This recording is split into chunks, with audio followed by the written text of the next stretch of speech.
ఇది మాయ అని పూజారి మాటలు వినయ్కు గుర్తుకు వచ్చాయి. వినయ్ ఒక్క క్షణం ఆగి తనను తాను శాంతపరిచాడు. ఇది రఘు కాదు, అది నన్ను మోసం చేస్తుంది అని వినయ్ మనసులో అనుకున్నాడు. అతను ధైర్యంగా ఆ శీల దగ్గర నుంచుని పూజారి చెప్పిన మంత్రాన్ని జపించడం ప్రారంభించాడు. కొద్దిసేపటికి మాయాశక్తులు తగ్గిపోవడం ప్రారంభమయ్యాయి. హాయ్ ఫ్రెండ్స్, పార్ట్ 1, పార్ట్ 2 ఇంకా ఎవరైతే చూడలేదో వాళ్ళు ఖచ్చితంగా పార్ట్ 1, పార్ట్ 2 అయితే చూడండి. ఈ కథ అయితే రియల్గా జరిగిందనమాట. కాబట్టి మీరు ఖచ్చితంగా ఈ వీడియోని అయితే పూర్తిగా చూడండి. అలాగే ఈ వీడియోని అయితే లైక్ చేయండి, అలాగే సబ్స్క్రైబ్ చేయండి. ఒకసారి ఈ వీడియోని పూర్తిగా చూడండి. మీకు ఈ కథ అనేది ఖచ్చితంగా నచ్చుతుంది. కాబట్టి ఈ వీడియోని అయితే చివరి దాకా చూడండి. అరచెట్టు పిచ్చి భయానక కథ పార్ట్ 3. ఆ రాత్రి తర్వాత గ్రామంలో ప్రశాంతత ఏర్పడింది. గ్రామస్తులు పూజారి చేసిన పూజలకు, వినయ్ ధైర్యానికి కృతజ్ఞతలు చెప్పారు. అరచెట్టు దహనంతో పాటు గ్రామంలో దాని కింద ఆత్మలు తిరిగే భయంకర రాత్రులు కూడా ముగించారు అందరూ భావించారు. కానీ వినయ్ గుండెల్లో రఘును కోల్పోయిన బాధ ఇంకా మిగిలి ఉంది. రోజులు గడుస్తున్నప్పటికీ వినయ్ గుండెల్లో ఓ అనుమానం పెరుగుతూ వచ్చింది. రఘు నిజంగా ఆ చెట్టులోనే కరిగిపోయాడా, లేక బ్రహ్మరాక్షసి అతన్ని ఇంకా ఏదో రహస్యంగా బంధించి ఉంచిందా అనేది అతనికి ఇంకా స్పష్టంగా తెలియలేదు. ఆ శూన్యత అతన్ని రోజు వేధించేది. ఒక రాత్రి వినయ్ విపరీతంగా కలగంటాడు. ఆ కలలో రఘు పెద్ద అరణ్యంలో కనిపిస్తాడు. అతని కళ్ళల్లో భయాందోళన కనిపిస్తుంది. వినయ్, నేను ఇక్కడ ఉన్నాను, నన్ను కాపాడు అని రఘు అరుస్తాడు. ఆ కేకలు వినయ్ను నిద్రలేపాయి. అతనికి గుండెల్లో భయంతో పాటు ఒక సున్నితమైన ధైర్యం కూడా పుట్టుకొస్తుంది. ఆ కేకలు వినయ్ను నిద్రలేపాయి. అతనికి గుండెల్లో భయంతో పాటు ఒక సున్నితమైన ధైర్యం కూడా పుట్టుకొచ్చింది. రఘు ఇంకా సజీవంగా ఉండి ఉండవచ్చు అని వినయ్ అనుకున్నాడు. ఆ రోజు నుంచి వినయ్ ఆ కలను పట్టించుకోకుండా ఉండలేకపోయాడు. ఆ రాత్రి కల నిజమై ఉంటే రఘు ఎక్కడో బ్రహ్మరాక్షసి ప్రభావంలో చిక్కుకుని ఉండవచ్చు. ఇదంతా పూర్తిగా అయిపోలేదేమో అని వినయ్ అనుమానం పెరిగింది. అతను పూజారి వద్దకు తిరిగి వెళ్ళి తన కల గురించి వివరంగా చెప్పాడు. పూజారి వినయ్ మాటలను శ్రద్ధగా విన్నాడు. ఒకసారి ఆ చెట్టును దహనం చేశాం, కానీ ఆ చెట్టుకు సంబంధించిన దుష్టశక్తులు ఇంకా అరణ్యంలో ఉండవచ్చు. రఘు ఆత్మను ఏదైనా చెదిరిపోవడానికి మిగిలిన శక్తి అడవి లోతుల్లో ఉండే అవకాశం ఉంది అని పూజారి చెప్పాడు. వినయ్ ధైర్యంగా పూజారిని చూశాడు.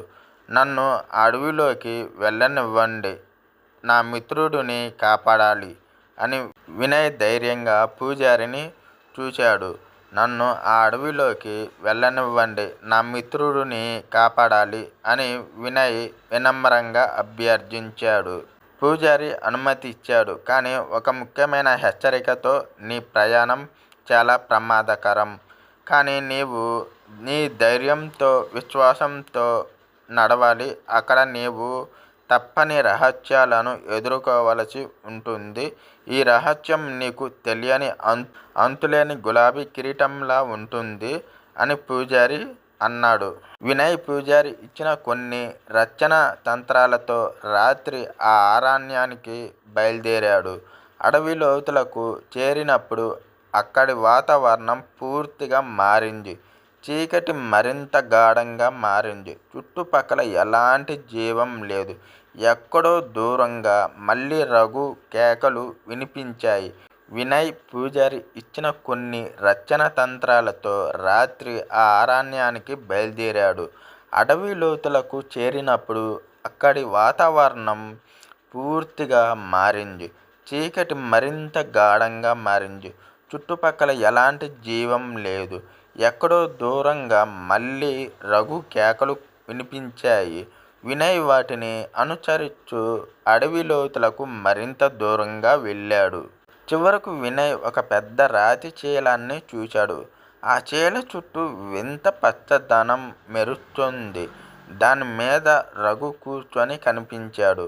వినయ్, నన్ను కాపాడు అని మళ్ళీ అతని కేకలు వినిపించాయి. వినయ్ రఘును చూడగానే అతని గుండెల్లో ధైర్యం పెరిగింది. కానీ అతని దగ్గరకు వెళ్ళగానే ఆ చీల చుట్టూ వింత శక్తులు చుట్టేస్తున్నట్లు కనిపించాయి. రఘు శరీరం ధూళి లాంటి వాతావరణంలో కరిగిపోతున్నట్లు అనిపించింది. అతను ఎంత వేగంగా వెళ్ళినా అతనికి రఘు అందటం కష్టమైంది.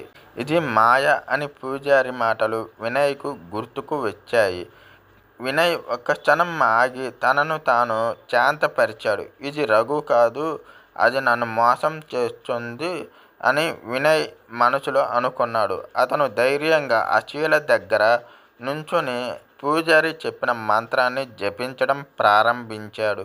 కొద్దిసేపటికి ఆ మాయశక్తులు తగ్గిపోవడం ప్రారంభమయ్యాయి.